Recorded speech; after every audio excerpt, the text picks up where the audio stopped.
好複雜嘅。你譬如話好似呢啲咁嘅，即係成個火柴盒咁嘅一個四方形嘅，就一個廚房；一個四方形嘅就一個廁所嗰啲咧。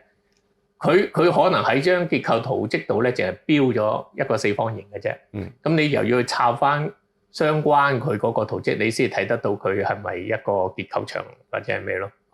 因為佢嗰個結構就比較上複雜啲，佢就係一個火柴盒咁嘅嘢嘛。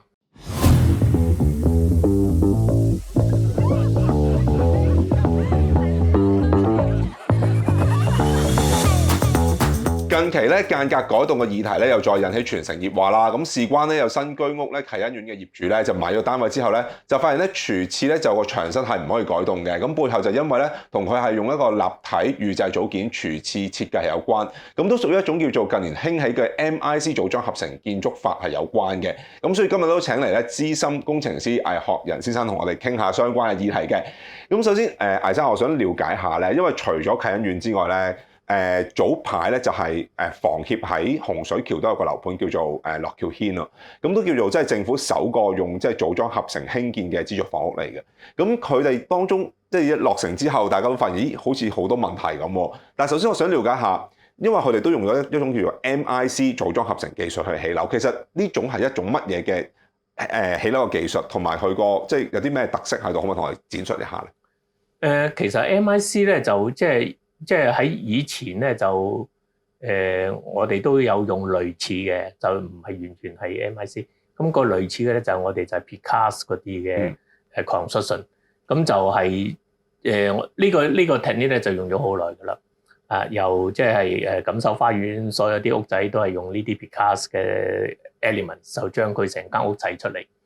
咁亦都係以前起屋咧就唔理係公共屋苑或者私人嘅樓宇咧，都係有呢啲 Precast unit 嘅。譬如話你個外牆就用 Precast 嘅去砌，咁佢甚至乎而家私人樓嘅入邊嗰啲嘅間隔牆，佢都係用 Precast 嘅。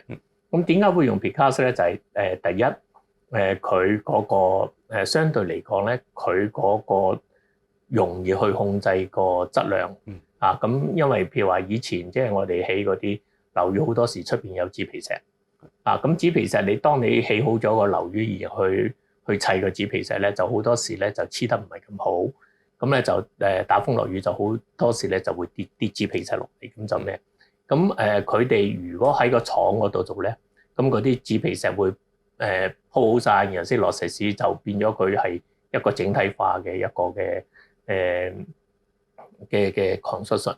咁同埋喺個廠入邊，佢嗰個保養護養各方面咧，都會係比較上好啲。咁就變咗出嚟嘅成品咧，嗰個品質咧就會高好多。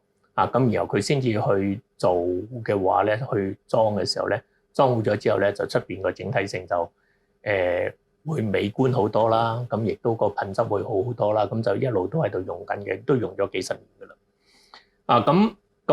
佢個好處就係個品質控制得好，亦都可以去減少咗喺現場施工嗰個嘅程序。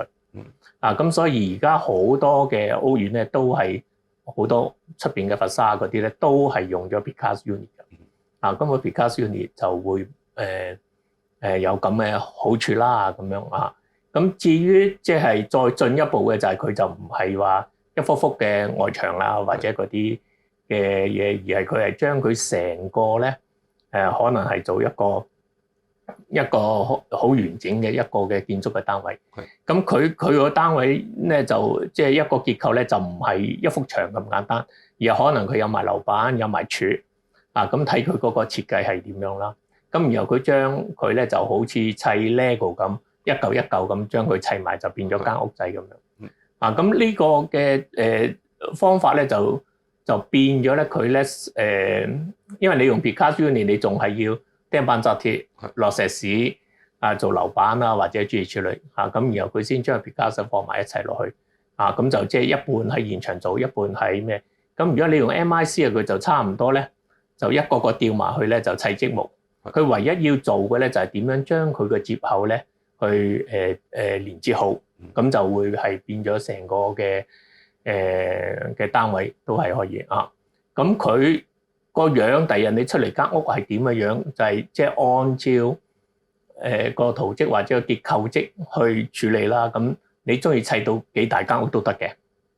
啊，咁當然佢喺運輸上邊，佢亦都係需要有一啲嘅限制啦，因為你要佢用個車運落嚟，經過嘅地方條路要夠闊啦，變咗會限制咗佢嗰個每一嚿積木佢嗰個嘅尺寸。咁佢唯一好處就係即係去到地盤佢就唔需要再釘板落石屎咯。咁佢就係咁一路一路疊上去，咁所以佢個施工嗰個時間咧可以比你而家即係我哋起樓4日1層嗰個咧，佢如果順利嘅話咧，其實佢係可以起得好快。可以快幾多？即係譬如4日起1層，咁而家譬如用MIC 可以快幾多？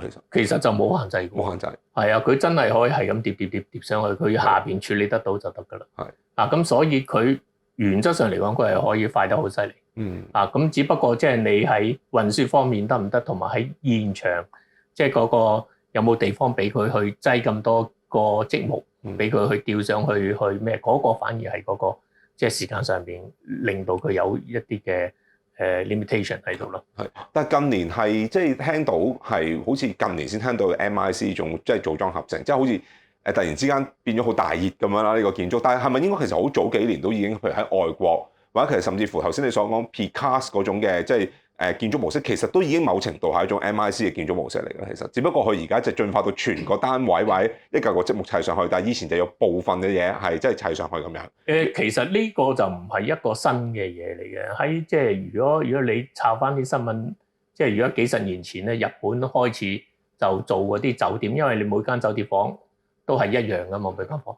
咁尤其是日本嗰啲酒店咧，佢每間房都係比較上細噶嘛。咁佢哋起嗰啲酒店喺幾廿年前已經係用呢一個模式去起㗎，好似砌火柴盒咁一個個咁砌上去。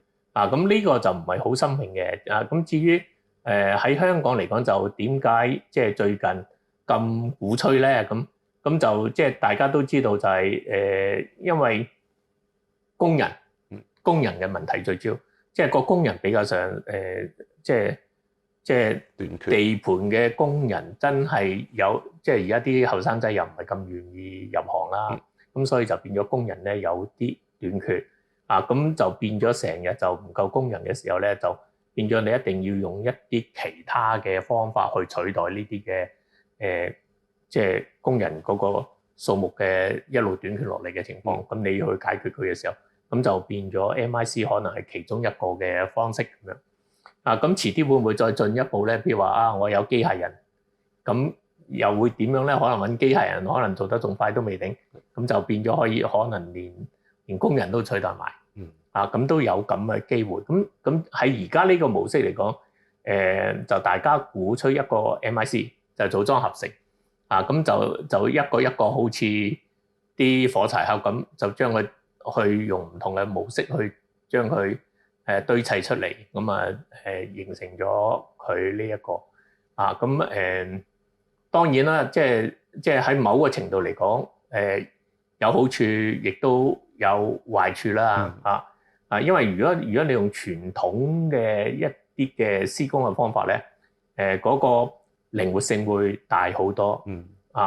咁如果你喺即係結構嗰個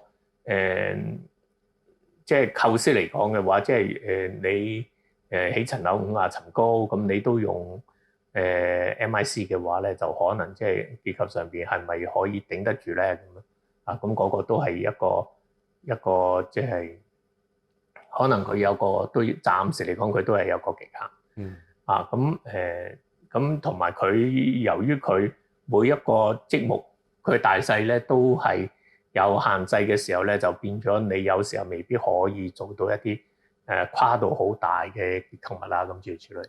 咁可能就即係變咗如果譬如話你做一個大會堂咁樣，可能就冇可能用組裝結合嘅模式去砌出嚟啦。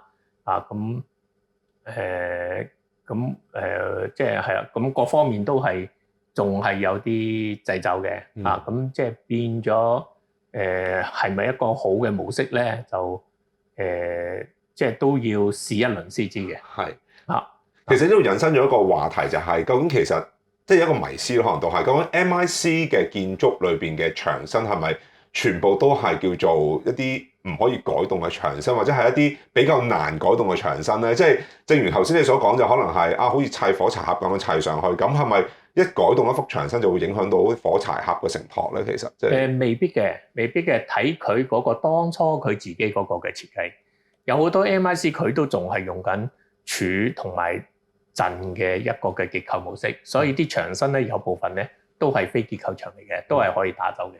係咁只不過佢好多時佢必須要有一啲間隔牆，咁佢冇可能即係做成個 unit 出嚟就唔做嗰埲牆㗎，係咪？冇又去到地盤又再落石屎再釘個板㗎，咁所以佢都會做埋嘅。咁嗰個係唔係一個結構牆咧？好睇佢當初嗰個設計係點樣。咁有啲就佢即使係石屎牆，就未必係一個結構牆咯。但係即係所以我如果譬如我好似之前我哋譬如喺啟欣苑見到個 case 咁樣，佢可能係拆晒嗰個廚房嘅牆身出嚟，見到啲鋼筋嘅，亦都可能佢未必係結構牆嚟嘅喎，即係佢可能係結構牆，亦都可能唔係結構牆嚟嘅喎，係嘛？係，所以佢要去查嗰個結構則先至知咯。但係點解如果佢let's say 如果譬如嗰幅牆唔係一幅結構牆先算咯，點解都要整啲鋼筋喺裏邊咧？其實有冇作用嘅咧？其實有就算而家你走去是但一間屋，好多佢啲牆都係非結構牆嚟嘅，尤其是外牆嗰啲都係非結構牆嘅。咁一般嚟講，即係以前就規定啦，即係如果你覆外牆可以係磚牆你就要225。可以係石屎牆你最少就要100口。咁所以好多時都係會起幅石屎牆，但嗰幅石屎牆佢係唔承受力嘅。咁只不過係個石屎牆，咁室內嘅間隔都係咁樣嘅情況。咁有好多間隔牆佢都係100口嘅，咁你可以剝咗佢都冇問題。至於嗰幅牆點解入邊有鋼筋咧？因為如果佢係石屎牆，如果你冇鋼筋咧，佢會裂嘅。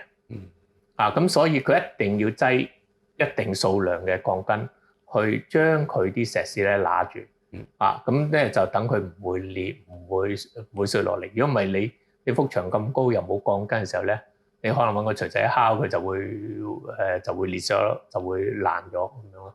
咁所以佢一定要有最少嘅鋼筋嘅配置喺入邊。有冇話即係我唔知，即係我純粹喺度諗緊。如果你話有最少嘅鋼筋配置，咁會唔會話一幅間隔牆？如果我見到有啲鋼筋可能係比較數量比較少啲，但係即係一個嘅結構牆個鋼筋數量就好多好多咁樣，即係未必都未必嘅。佢要睇佢個承受嗰個力係幾多。一般嚟講，你非結構牆佢擺咗一啲 minimum 嘅鋼筋嘅時候，其實佢都可以承受到力嘅。咁只不過佢喺設計嗰時冇將佢去用嚟去承受某一啲嘅荷載啫。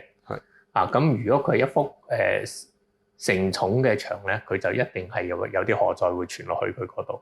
咁嗰幅牆佢嗰個荷載咧就唔係好似大家諗就係話我上面有冇企人，可能佢係用嚟俾風。即係當你個風吹嚟嗰時候，可能佢需要利用呢埲牆咧，將啲力咧傳過去某啲嘅地方。咁所以嗰個即係嗰個會比較上複雜啲，就唔係即係好單純就話我幾口就叫做係結構牆，幾口就唔叫結構牆，或者有幾多鋼筋就結構牆，幾多鋼筋就唔係咁嘅情況嘅。即係佢計埋啲風力啊，或者係我承受成棟大廈嘅重量啊，以至即係可能係承受隔離啲即係單位裏邊傳過嚟嘅力度，呢啲全部都要去考慮。都有嘅。咁有時候好多時佢係用啲陣或者用啲牆咧，可能係將上邊某一啲嘅荷載咧係要經過佢傳落去下邊咯。咁嗰啲就咁嗰個就好睇嗰個結構工程師，即係佢按照嗰座大廈嘅需要，佢而去做出一個咁嘅報告咯。但其實如果譬如我哋一般小市民咧去睇，即係因為我哋有時睇平面圖先算啦。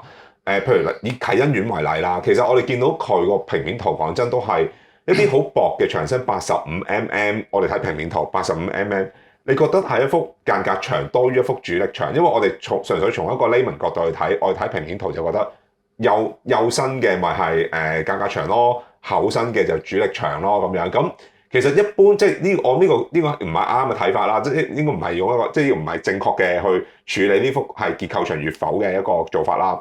咁我哋如果一個正確嘅做法，其實應該係點樣去界定佢係結構牆定係一個間隔牆？點樣去睇咧？所以佢一定要去攞嗰份結構嘅圖則，喺個結構圖則上邊咧，佢就會標得好清楚邊幅係邊幅唔係咯。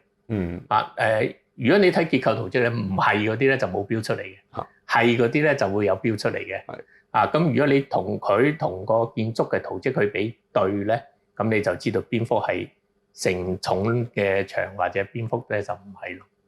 即係佢有 wall number 嗰啲就叫做結構牆。佢好複雜嘅，你譬如話好似呢啲咁嘅，即係成個火柴盒咁嘅一個四方形嘅，就一個廚房；一個四方形嘅就一個廁所嗰啲咧。佢可能喺張結構圖則度咧，淨係標咗一個四方形嘅啫。咁你又要去抄翻相關佢嗰個圖則，你先睇得到佢係咪一個結構牆或者係咩咯？因為佢嗰個結構就比較上複雜啲，佢就係一個火柴盒咁嘅嘢嘛。咁就變咗佢可能應該係另外有一張圖則就專門 show 呢一個嘅結構咯。即係喺呢張圖則以外，又再要揾埋呢個即係火柴盒嘅圖則，又再去睇咁樣。係啦，所以有時候即係如果佢哋唔係一個即係建築嘅專業嗰個咧，可能咧譬如話佢可能係一個即係裝修公司嘅咁佢哋唔係好熟悉呢啲圖則嘅情況之下咧，佢哋就未必咁容易去睇得到咯。咁其實以前都有好多時候咧，都係啲裝修公司咧睇漏眼咁咧就做即係有時候咧就拆咗唔應該拆嗰啲嘢。即係舉個例嚟講，譬如話有時候有個 flower bed 咁佢哋睇圖則冇問題啊，咁啊 flower bed 咪拆咯咁。佢唔知道原來條 flower bed 嗰埲牆咧係 reverse bin 嚟嘅。咁佢剝咧就剝咗半條震啦。咁好多時就屋宇署就會出信告佢哋，就要求佢哋還原。但嗰個還原咧就會有時候咧就會比較上複雜啦。因為點解咧？佢剝咗嗰條震啲鐵咧係穿過去隔離噶嘛。咁你點走去人哋個屋企度嚟到去做翻你條咧？係咪啊？你又插鐵入去嗰度，插鐵入去嗰度。咁所以有時候佢哋即係嗰個還原嘅工作咧，個困難嘅地方咧就唔係話做唔到，而係佢要牽涉到去隔離單位嗰啲咧，就變咗有好多困難啦。人哋未必咁即係信得過你俾佢入去做啊嘛。同埋都會搞到人哋個單位好麻煩。係啊。咁所以好多時咧，即係我哋成日都講就話，即係啲人睇圖則咧，就唔係睇自己嗰層嘅。你仲要睇高一層，睇低一層。咁好多時，譬如話有時候你又唔知道個窗，我想打大啲，做個大啲嘅窗咁好睇啲。佢又唔知道原來上邊嗰幅牆咧係個牆嚟嘅，可能係個 hanging wall 嚟嘅，就垂咗落嚟嘅。你打咗佢咧，就嗰埲牆咧就唔見咗。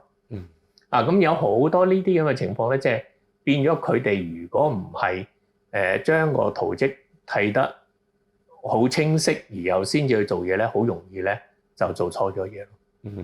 你接觸得多唔多呢啲咁嘅個案？即係可能我係睇得唔清楚個圖則，而跟住就剝咗啲唔應該剝嘅牆，或者係多唔多呢啲個案？其實好多即係唔單止呢啲，有時候即係有啲圓鼻式嘅簷篷都係嘅。啲人就即係好多時個簷篷成日收 order，又要我檢查，又要乜嘢咁索性拆咗佢啦咁啊。咁佢咪請個承建商去拆咗佢咯。咁拆完咧，屋宇署先話俾你知，喂，你唔拆得㗎喎。咁點解咧？原來嗰個簷篷咧係同入邊個樓板咧係黐埋一齊嘅。你拆咗佢咧，佢就變咗入邊塊樓板咧就唔夠力啦。因為冇咗個 balance。咁嗰陣時，如果你想做翻好佢咧，係一個好困難嘅嘢。尤其是入邊嗰個可能係另外一個業主。咁你亦都係牽涉到有好複雜嘅比較上複雜啲嘅一啲嘅結構上邊嘅情況咁樣。咁所以所以我哋成日都講，即係做，即係你要拆任何結構嘢之前咧，你係需要真係攞份圖則嚟睇清楚晒，知道佢係乜嘢嘅情況之下，然後你先至可以去拆咯。因為有時候你睇到嘅係一樣嘢，但係實際上佢唔係一樣嘢。嗯，你做咁耐工程師咧，你自己最有印象、最深刻、最難做嘅一宗間隔改動，或者係改完或者俾人改完之後，你要再重新幫佢還原嘅 case 係乜嘢 case 啊？其實都冇乜，全部都好簡單，全部都好即係係啊，即係印象最深嘅就係西九嗰邊有座樓啲人就打到見晒屎，驚唔敢打。咁後尾我哋去查證先發覺，原來嗰棟係一個非結構牆。不過就900mm 厚。咁結果都係打咗佢，兩個單位可以打通。咁嗰個即係會比較上少見啲嘅就係，即係你一個非結構牆而佢個厚度咁厚。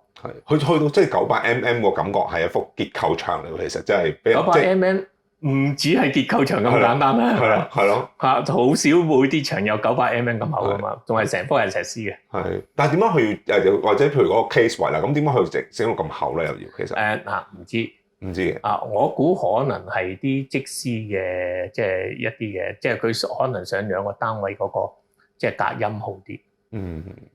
咁佢就變咗落幅一咁厚嘅牆，就將兩個單位分開咗兩個，咁就變咗你啲聲就冇咁容易傳到去隔離啦。但係香港，我之前聽你講話，好似譬如錦繡花園啊、加州花園嗰啲，都係用類近嘅方式去起樓㗎嘛。其實類近咁佢30幾年前、30-40年前咯，已經係咯。嗰啲都係佢係用個 precast 嘅 construction 嘅。